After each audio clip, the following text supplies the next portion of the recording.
2001, Argentina froze every bank account in the country overnight and forcibly converted dollar savings into pesos worth a fraction of their original value. Cyprus, Greece, Lebanon. The mechanism repeats. It has always repeated. In every single one of these events, governments reached for the same things. Everything visible, everything registered, everything they could reach. But 6 specific assets across every collapse, across 100 years of financial history, have never been successfully seized. Not one government, not once.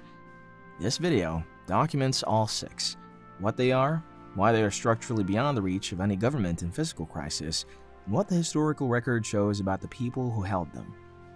Before we go through them, one thing is worth understanding. Governments in a fiscal crisis don't need soldiers at the door. They use administrative access.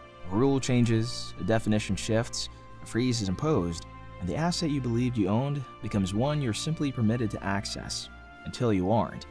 The 6 assets that follow exist outside that mechanism entirely. Not legally, structurally, by the physics of how they exist. Princeton, October 1933. Albert Einstein arrived in the United States with almost nothing. His accounts were frozen, his property seized, his citizenship stripped. He crossed the border carrying one asset that no executive order in history has ever successfully reached. Within weeks, he had a position at the Institute for Advanced Study. His productive capacity appreciated the moment he crossed the border. This pattern repeats in every refugee crisis in modern history. Vietnamese professionals, Cuban doctors, Lebanese engineers, Venezuelan surgeons, the people who rebuilt fastest were not the ones who smuggled out the most gold. They were the ones who carried skills with immediate market value wherever they landed. There's a difference between a credential and functional knowledge. A credential is a piece of paper issued by an institution within a jurisdiction. Functional knowledge is the ability to weld, to write code, to diagnose illness, to repair engines. No capital control can freeze it. No bail-in can convert it. No border guard has ever found it. A skill embedded in the human nervous system is the only asset in history that has never once appeared in a government seizure decree. Because it has never needed to, it cannot be administered. It cannot be reached. May 1st, 1933. Franklin Roosevelt signed Executive Order 6102. Every American citizen was required to surrender their gold to the Federal Reserve. Non-compliance carried a fine equivalent to $220,000 in today's money, 10 years in prison, or both. Picture 2 dentists in the same city. Both own gold. The first keeps his in a bank safe deposit box, registered, documented, institutionally held. The bank complies with the order. His gold is surrendered. His individual intention is irrelevant. The custodian's compliance is sufficient. The second keeps his in a location known only to him. The order cannot reach what it cannot find. The seizure resistance of any physical asset is directly proportional to its distance from the administrative record. The moment gold enters a registered institution, it enters the graph, and anything inside the graph can be reached. Gold held in your own possession, in a location known only to you, is structurally unreachable by administrative decree. Not legally protected, structurally beyond reach. That distinction has mattered in every collapse this video covers. A single diamond, 1 carat, top quality, is worth between $15,000 and $20,000. It weighs less than a paperclip. It passes through every metal detector ever built. It exists on no financial registry anywhere in the world, and it fits inside a shirt button. There are documented accounts, cited extensively in refugee studies, of a Jewish family fleeing Belgium in 1940 with diamonds sewn into the lining of their coats. They crossed 4 borders. Every other asset they had ever owned was gone. The diamonds funded 3 years of survival. Portugal first, then Brazil. They arrived with nothing that appeared in any manifest, any registry, any declaration form, and with everything they needed to start again. Vietnamese refugees used gemstones to exit a collapsing economy in the 1970s. Lebanese families used them after 2019. In every case, the mechanism is the same. The physics of the asset create a resistance to seizure that no decree can overcome. It is small enough to conceal, valuable enough to matter, and recorded nowhere. The limitations are real and must be stated equally. Gemstones are liquid in normal times, difficult to authenticate without expertise, and offer no insurance against loss, theft, or destruction. The same invisibility that makes them seizure-resistant makes them fragile in other ways. That trade-off is inescapable. There is no asset that is simultaneously liquid, visible, and seizure-proof. Gemstones resolved that tension by choosing invisibility, and in every collapse where administrative reach was the threat, invisibility was the answer. 3 down, 3 left. The last 3 include one that didn't exist before 2009, and one that requires no capital, no institution, and no border crossing whatsoever. Buenos Aires, December 2001. Every bank account in the country has been frozen. Dollar deposits are being forcibly converted to pesos at an artificial rate. A person with $100,000 in an Argentine bank on December 1st has the equivalent of roughly $25,000 by February.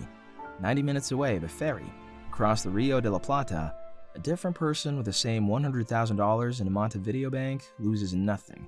Same nationality, same currency, same crisis, different jurisdiction. A government's administrative power ends at its borders. A court order from Buenos Aires does not bind a bank in Zurich.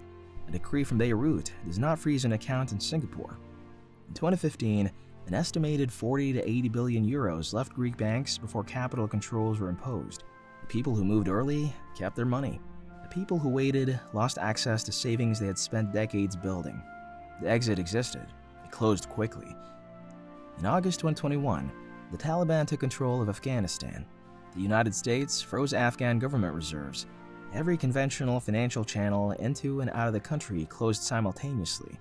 Documented cases exist of Afghan citizens accessing funds through decentralized digital wallets that had no institution to serve a freeze order to. Not because the assets were hidden, because the mechanism of seizure requires an intermediary, and there was none. A Bitcoin wallet is controlled by a private key that can be represented as 12 common words. Memorize those words, and the access to your assets exists entirely inside your own mind. No account to freeze, no custodian to compel, no border at which a declarable item exists. The limitations are equally significant. Bitcoin has fallen over 70% on multiple occasions. A lost seed phrase means permanently lost assets with no recovery mechanism.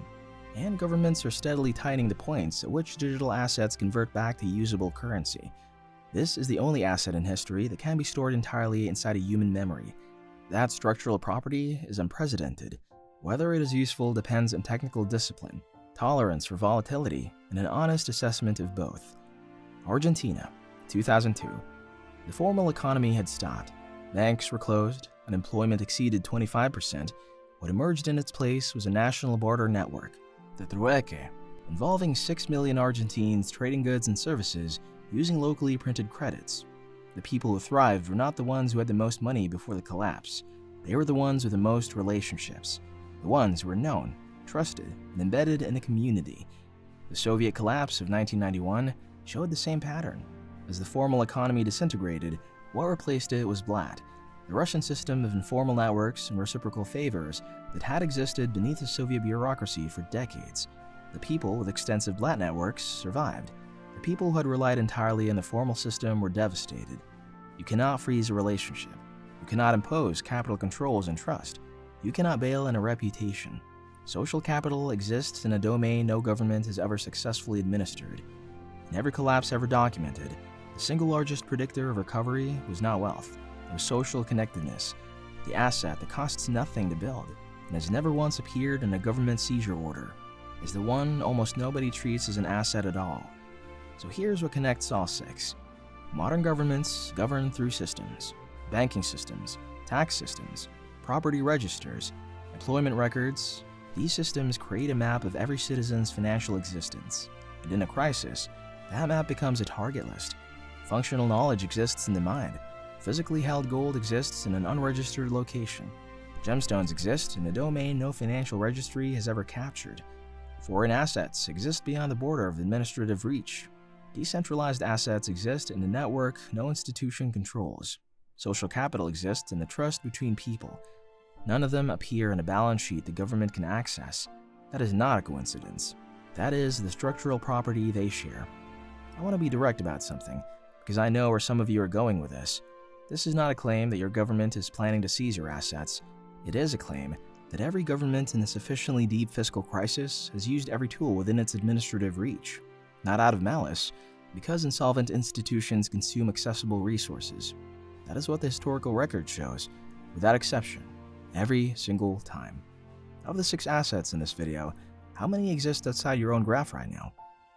Worth thinking through honestly. Leave it in the comments. The gold was seized, the bank accounts were seized, the pensions were seized. Everything visible, everything registered, everything they could reach. The question the historical record has always asked is the same one it is asking right now. What exists outside the graph when the graph gets used? Subscribe. Every video on this channel is built from the forensic record of what actually happened, not what people believe would happen when the systems they trusted stopped working. Next, the assets that go to zero in a real collapse, including 2 that almost every financial advisor will tell you are the safest things you can own. History has the answers. I'll show you where to look.